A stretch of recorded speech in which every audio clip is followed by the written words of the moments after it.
Hi everyone, how are you? My name is Danny. Welcome to another video here on Danny's Corner.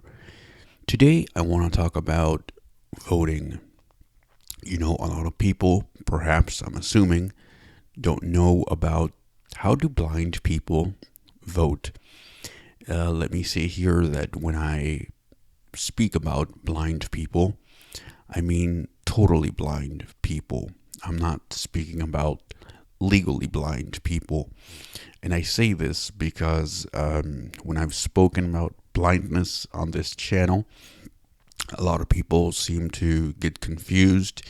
And a lot of people also, may take things out of context.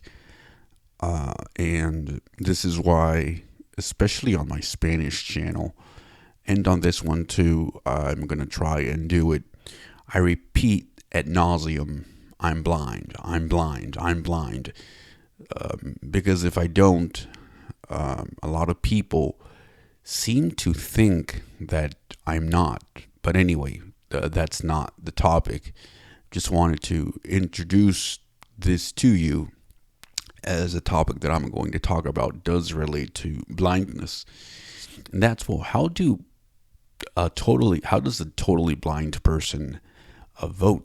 Especially, now that we are in the middle of election season, and it's important because certainly all of our voices are supposed to be heard, and we are supposed to cast our ballots, and supposedly our whom we vote for is secret, supposedly again. But for a blind person, is it really? And that's always been the question. And I've, entered videos where they've discussed this and some of the obstacles that we have to face as blind people. And, you have all sorts of people with their opinions in the comment section saying all sorts of things. So for those of you who may not know how a blind person does, what does he or she do and able to vote, let me explain the process from a totally blind person. So the first thing is, remember that this society is built on sighted people. That's the first thing to remember. And so a lot of the things that we get are printed, which is good and bad. It's good because, those who are legally blind, for example, can get their material in large print and so forth. For those who are totally blind, it's hard because Braille is a bit more expensive to produce. But anyway, the thing here is, what do you do when you're not able to read Braille? And yes, there is a sizable population of totally blind people who are not able to read Braille. Well, in this case, it seems as if there is a way around that. And I just had to re-register to vote, as I have been inactive for who knows how long. And apparently, for the next election cycle, I will be receiving my pamphlet by email, which is a good thing. And so I will be able to use my screen reader and through a voice synthesizer that would be reading out loud whatever is on the pamphlet. So that's how I interact with my phone, my computer, or any other electronic device that has a screen. Okay, so But again, back in, let's say, back when the internet was new, or back when there wasn't this thing available, I remember that the first time that I got a pamphlet, it was all print, and so I wasn't too thrilled about voting. I wasn't too excited.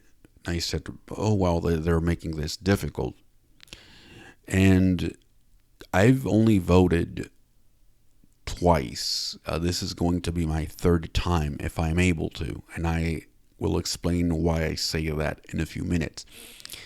And so, the one of the first times that I did vote, I remember that I received the pamphlet through audio tape. Yes, it was that long ago. And I was able to hear it all and pretty much capture all the information, which is great. So then, how do you go to your polling place and vote if you are a blind person? So you go just like any other person, and you show your ID. And what you do is you go into, I don't, this happened a long time ago. I believe it was back in 2008 when Barack Obama was going to be, he was candidate for the presidency. So, and it was a change. Supposedly, that was his slogan, right? And so I said, well, yeah, let's do that. I've never had something like this before happened. And I don't think I vote, although I was eligible to vote before that.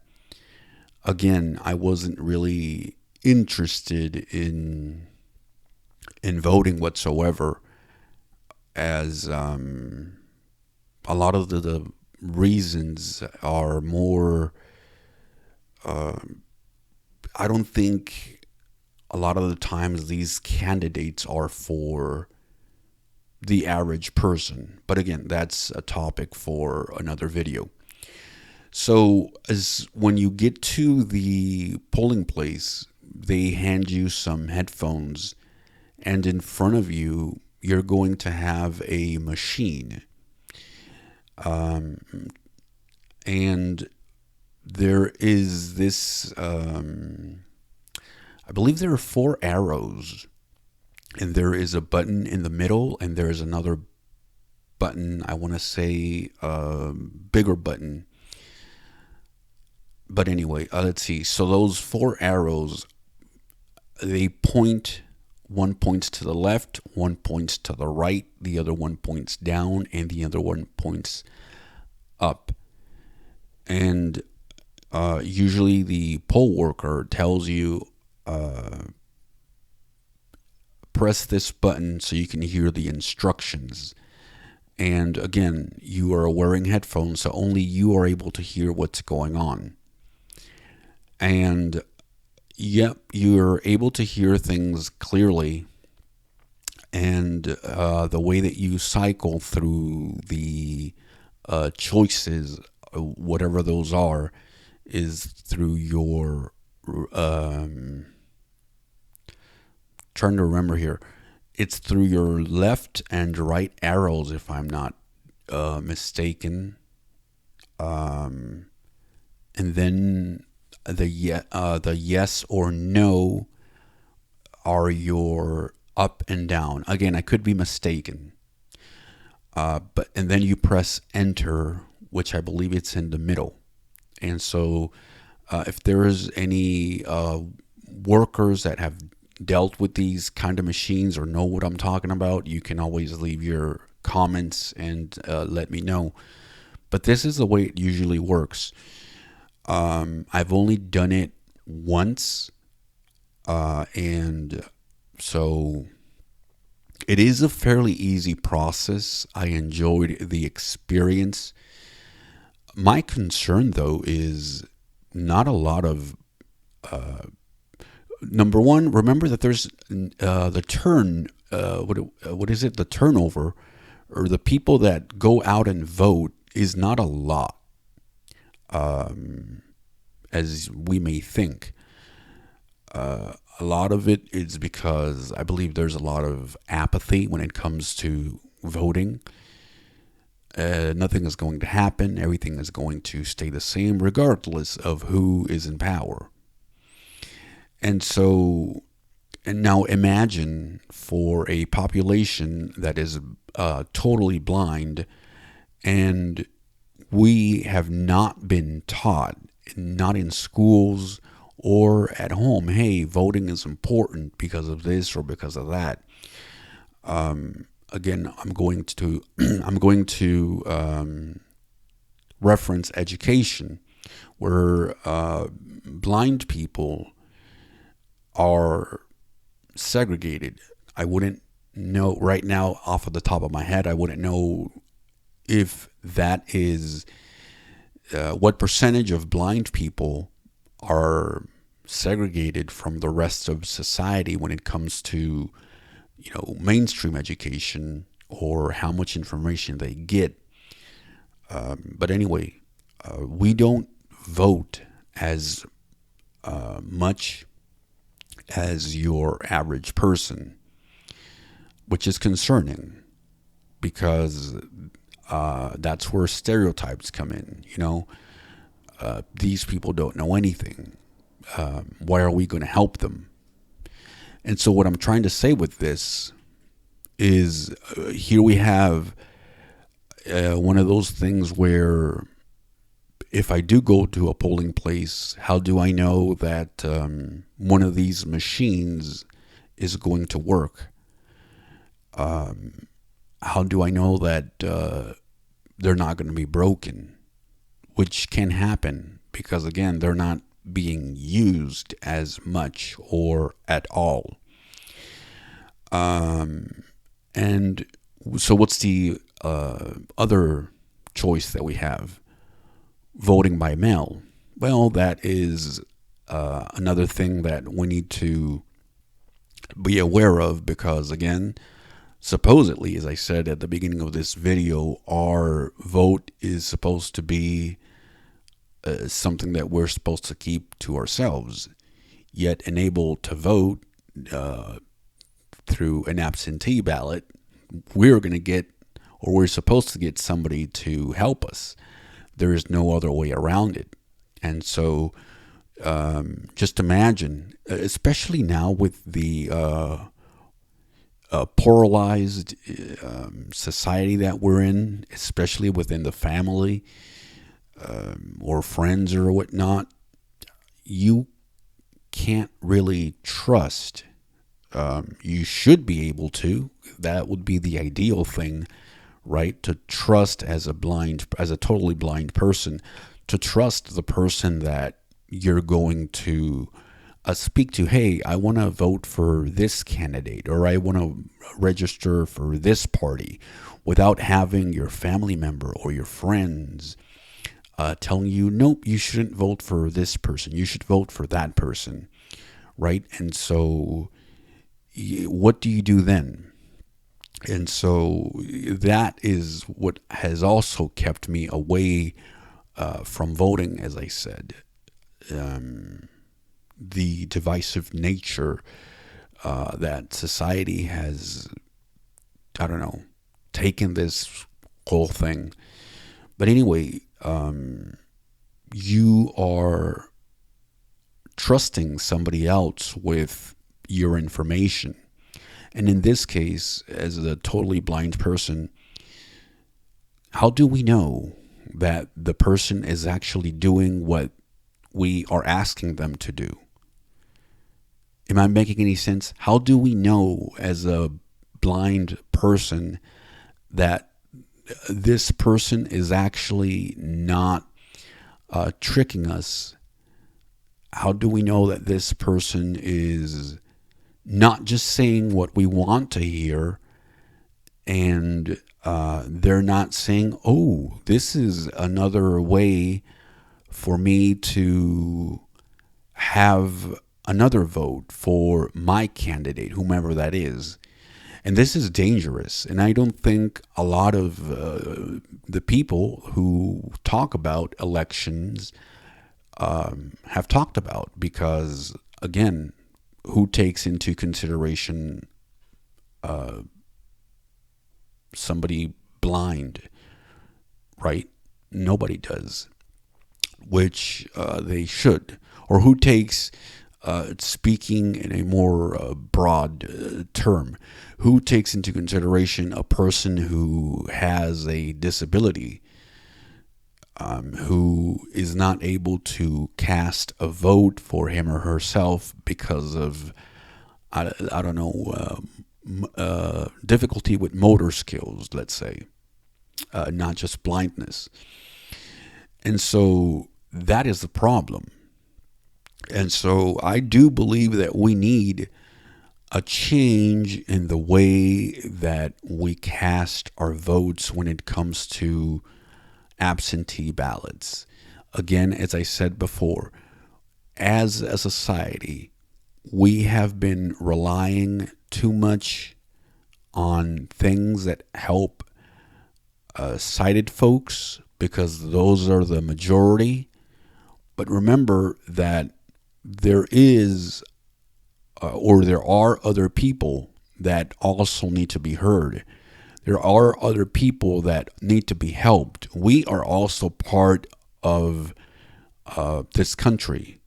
We are part of what makes this country unique, what makes this country, I'm not going to say special, because every country has people with disabilities, but certainly we do add diversity to this country, even more than you may think. And there's more recognition. There's supposed to be more, but given the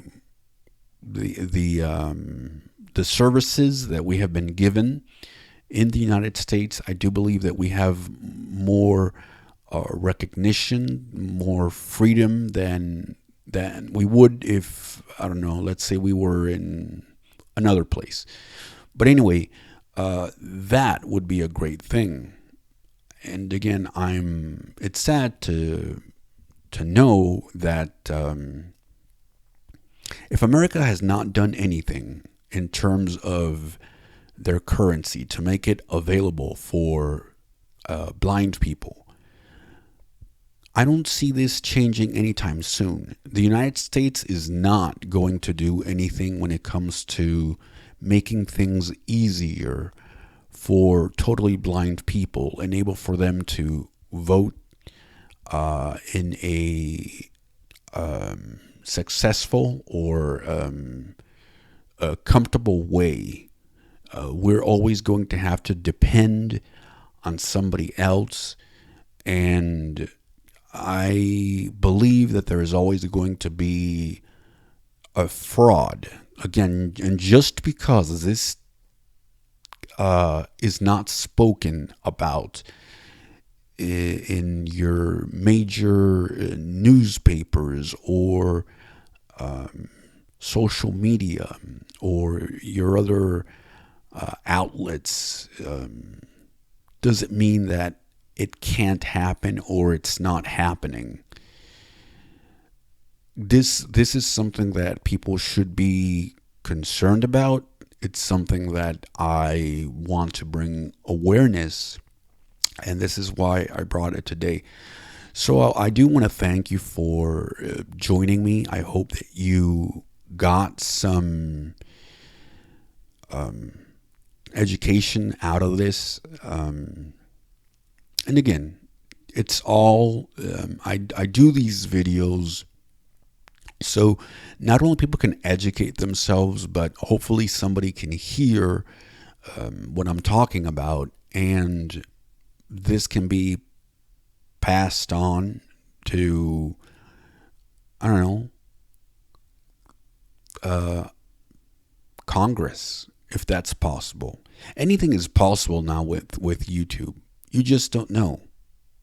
And so that's my hope, that the system that we have been used to can change to make things easier, not only for sighted folks, but easier for all of us. Thank you very much.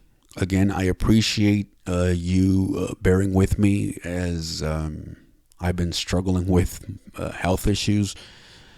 Remember, if you like this type of content, don't forget to share. If you haven't subscribed, please do so. I'm just a blind person sharing my experience, talking about all different sorts of things that affect the lives of not only me, but other blind people. And I will talk to you next time.